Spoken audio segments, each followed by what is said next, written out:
We are live. Welcome to week 3. Oh, it still says week 2. I'm stupid. Don't worry, we're going to get this stuff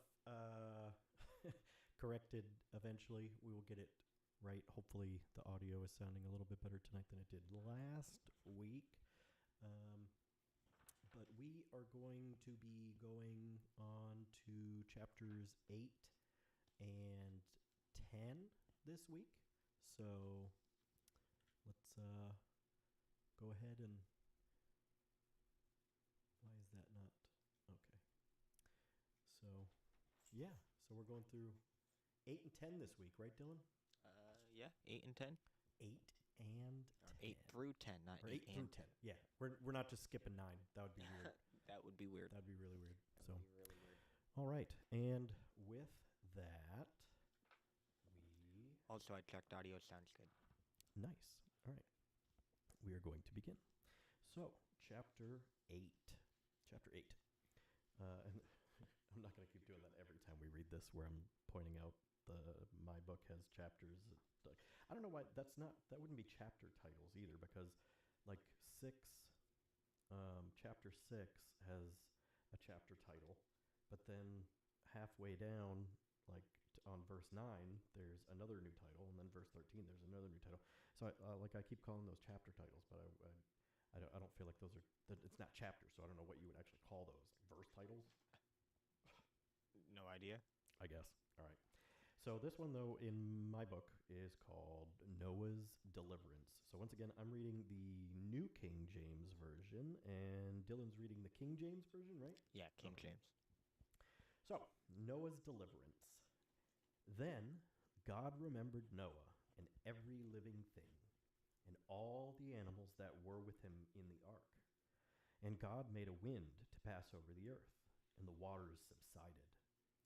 The fountains of the deep in the windows of heaven were also stopped, and the rain from heaven was restrained, and the waters receded continually from the earth.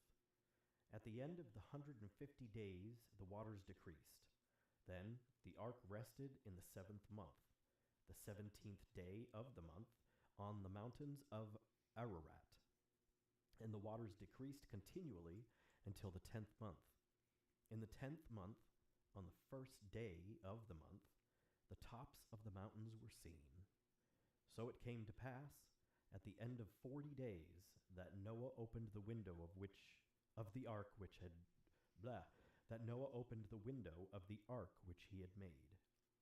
Then he sent out a raven, which kept going to and fro until the waters had dried up from the earth. He also sent out from himself a dove, to see if the waters had receded from the face of the ground. But the dove found no resting place for the sole of her foot, and she returned into the ark to him. For the waters were on the face of the whole earth. So he put out his hand and took her, and drew her into the ark to himself. And he waited yet another 7 days, and again he sent the dove out from the ark. Then the dove came to him in the evening, and behold, a freshly plucked olive leaf was in her mouth. And Noah knew that the waters had receded from the earth. So he had waited yet another 7 days, and sent out the dove, which this time did not return again to him any more. And it came to pass in the 601st year, in the 1st month, the 1st day of the month, that the waters were dried up from the earth, and Noah removed the covering of the ark and looked. And indeed, the surface of the ground was dry. And in the 2nd month, on the 27th day of the month, the earth was dried. Now I'm going to pause real quick because I remember something from earlier on when it was talking about how the ark was made.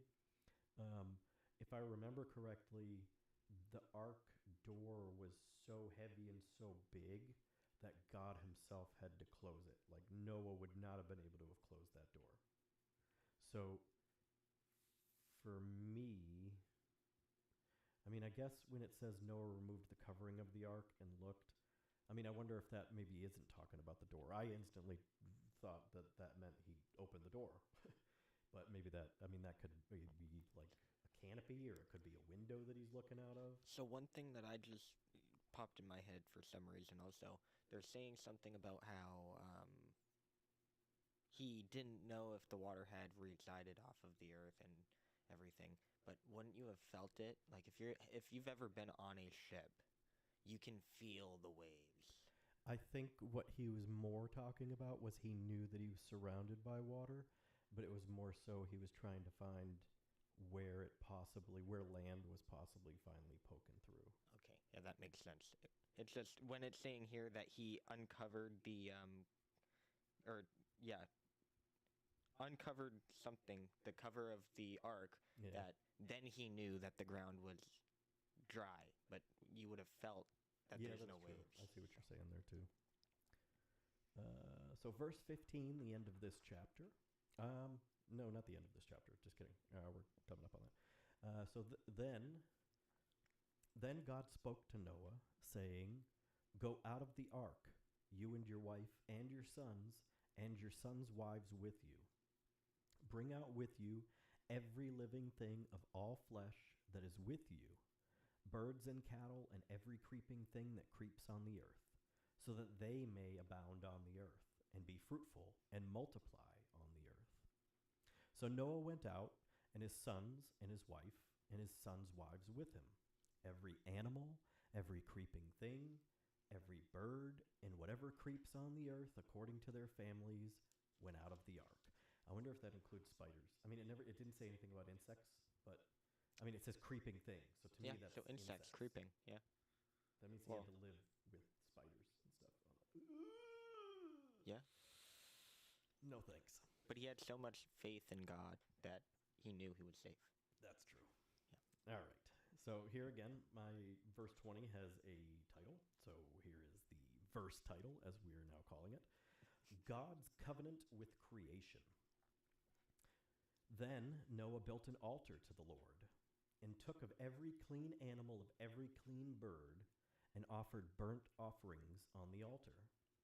And the Lord smelled a soothing aroma. Then the Lord said in his heart, "I will never again curse the ground for man's sake. Although the imagination of man's heart is evil from his youth." I will never again curse the ground for man's sake, although the imagination of man's heart is evil from his youth, nor will I again destroy every living thing as I have done. While the earth remains, seed time and harvest, cold and heat, winter and summer, and day and night shall not cease. And with that, we're going to have Dylan take over for chapter number 9. Is there a little verse title there for you? No. All right. This is still part of that same chapter title. All which right, is so weird. chapter 9. And God blessed Noah and his sons, and said unto them, Be fruitful and multiply, and replenish the earth. And the fear of you and the dread of you shall be upon every beast of the earth, and upon every fowl of the air, upon all that moveth upon the earth, and upon all of the fishes of the sea. Into your hand are they delivered. Every moving thing that liveth shall be meat for you, even as the green herb have I given you all things. But flesh with the life thereof, which is the blood thereof, shall ye not eat. And surely your blood of your lives will I require, at the hand of every beast will I require it, and at the hand of man, and at the hand of every man's brother will I require the life of man. Whoso sheddeth man's blood, by man shall his blood be shed. For in the image of God made he man. And you be ye fruitful, and multiply, bring forth abundantly in the earth, and multiply therein. And God spake unto Noah, and to his sons with him, saying, And I, behold, I establish my covenant with you, and with your seed after you, and with every living creature that is with you, of the fowl, of the cattle, and of every beast of the earth with you, from all that go out of the ark, to every beast of the earth. And I will establish my covenant with you, neither shall all flesh be cut off any more by the water of a flood, neither shall there any more be a flood to destroy the earth. And God said, This is the token of the covenant which I make between me and you, and every living creature that is with you. For perpetual generations I do set my bow in the cloud, and it shall be for a token of a covenant between me and the earth.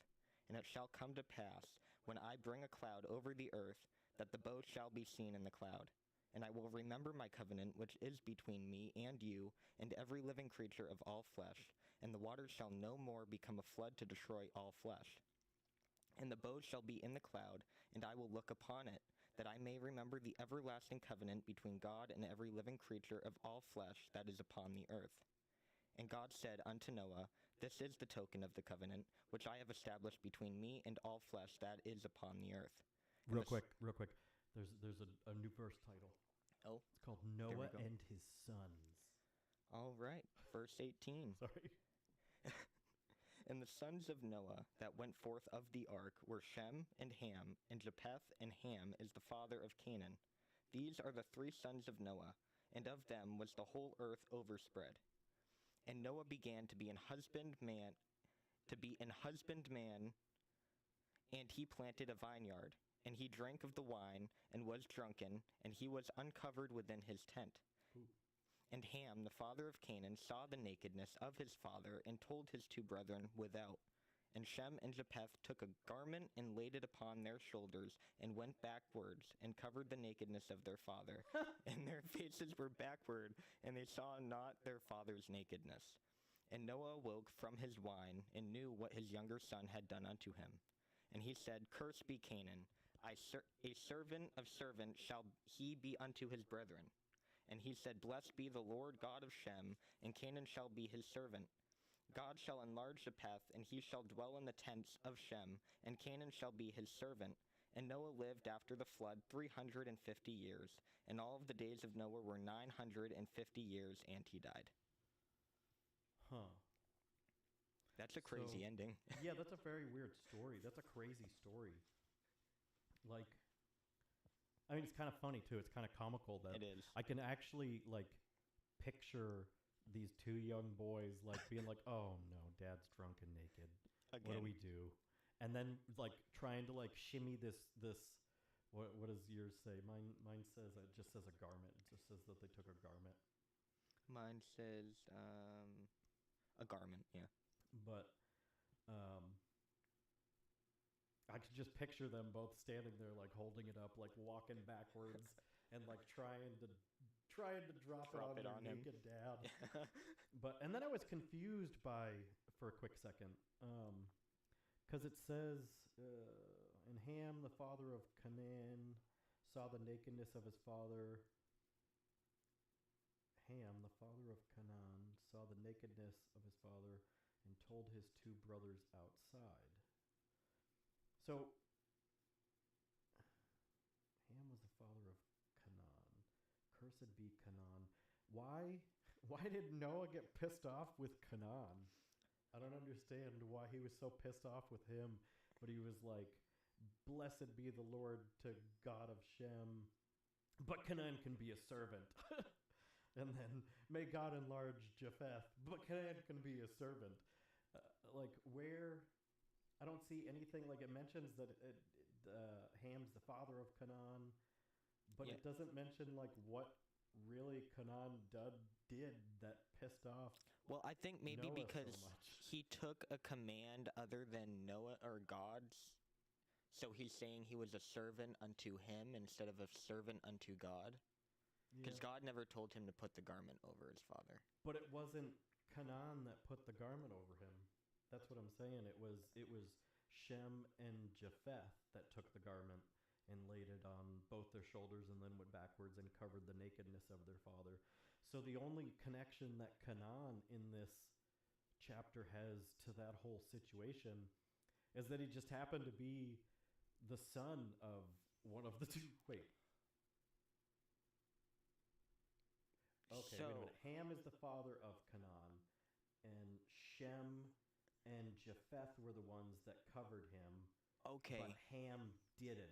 He's probably saying because his father, Ham, the father of Canaan, saw the nakedness of his father. So Ham, the father of Canaan, saw that, And and didn't do anything. Canaan didn't do anything, but the two brothers did. Well, Canaan wasn't there. That was just, they're just referencing him as the son. That's what I was saying. Why he cursed Canaan, because Canaan wasn't even there. It just says, now the sons of Noah went out to the ark were Shem, Ham, and Japheth. Ham was the father of Canaan. These three, so it's still just talking about Shem, Ham, and Japheth, were the sons of Noah. Noah began blah, blah, blah, blah. Then he drank the wine, was drunk, became uncovered. And Ham, still referencing Canaan as just the son. It's not even saying that he was there. Saw the naked. So Ham saw the nakedness of his father, told his two brothers. Ham didn't do anything about it. Shem and Japheth were the ones that did something about it. So even still, I don't understand why Noah in that instance wouldn't have just been mad at Ham instead of his son who wasn't even there. Like, that seems weird for him to just curse your son. Curse Canaan. Like, I don't know. It's just I don't get that either. I don't understand that. But maybe somebody in the chat, maybe one of the hundreds of viewers that we have in the chat again. Yeah, minus 99. All right. So moving on to chapter 10. This is the final chapter of this week. This one is called Nations Descended from Noah. So this is the end of Noah's story. And then next week we're going to be moving on into the Tower of Babel. So it goes into the story of Noah's children and how they expanded and stuff, how Noah expanded into the lands. Great, more names we can't pronounce. Exactly. Well, wait until we get to I don't remember which book it is, but I know that there's a book. I want to say it's either Exodus. No, it's either Exodus or Leviticus. It's one of these first few where like the whole like first like full page is just like so and so was the son of so and so, and so and so was the son of so and so, and so and so was the son of so and so, and so and so was the son of so and so. Blah blah blah. And it just keeps going for like a full page. That's gonna be a fun stream. That's gonna be a fun reading. Yeah, a fun one. So, all right, we go. Nations descended from Noah. So this is the end of Noah's story. In the book, anyways, not as a whole. You know what I mean. So, now, this is the genealogy of the sons of Noah. Shem, Ham, and Japheth. And sons were born to them after the flood. The sons of Japheth were Gomer? I think this is part of the part that I was talking about. Oh. The sons of Japheth were Gomer, Magog, Madai, Javan, Tubal, Meshech, and Tyrus. The sons of Gomer were Ashkenaz, Riphath, and Togarmah. The sons of Javan were Elisha. That one's easy. Elisha. Yeah. Tarshish, Kittim, and Dodanim. From these, the coastland peoples of the Gentiles were separated into their lands, everyone according to his language, according to their families, into their nations. So I was wrong. This isn't the part that goes on for like a page and a half of just names. Oh. But it's similar to that, where it's just like the sons of so-and-so were so-and-so and so-and-so and so-and-so. Oh. But it goes on forever. Well, there's more coming up. Oh, don't remind me. The next verse. The sons of Ham were Cush, Mizraim, Put. That's his name, Put. Oh, and another Canaan? P-U-T. His name is Put. Put or foot? Put what? How is it spelled in yours? Is it P-H-U-T. Oh, yours is spelled P-H-U-T, and mine is just P-U-T. I think it's foot. Yeah, that's what I think it is, too, because maybe it's just every language has different pronunciations for things, so the way that we read it, it says put, but with your spelling, too, it sounds like it would be more of a foot or a foot or something like that. Yeah. And another Canaan. The sons of Ham were Cush, Mizraim, Phut, and Canaan. The sons of Cush were Seba, Havilah, Sabta, Ramha, and Sabteka. And the sons of Ramha were Sheba and Dedan. Cush begot Nimrod. He began to be a mighty one on the earth. He was a mighty hunter before the Lord. Therefore it is said, like Nimrod, the mighty hunter before the Lord. Wait. That's just so repetitive sounding. Cush begat Nimrod. He began to be a mighty one on the earth. He was a mighty hunter before the Lord. Therefore it is said, like Nimrod, the mighty hunter before the Lord. He was a mighty hunter before the Lord. Therefore it is said, Nimrod, the mighty hunter before the Lord. It's just funny how some of this is written. And the beginning of his kingdom was Babel, Erech, Akkad, and Calneh in the land of Shinar. From that land he went to Assyria and built Nineveh, Rehoboth, Kala, and Rezin between Nineveh and Kala. That is the principal city. Sorry, I just wanted to finish reading that. So going back to that one, it's a little different in the King James Version. So yours just says, where it says something about he was a mighty hunter before the Lord. Mm-hmm. After that, yours just says, wherefore it is said, Nimrod, the mighty hunter before the Lord. Mine says, wherefore it is said, even as. So even the people in the community were calling him the mighty hunter before the Lord. He was looked as, but also called the mighty hunter before the Lord. Which Verse verse? 9.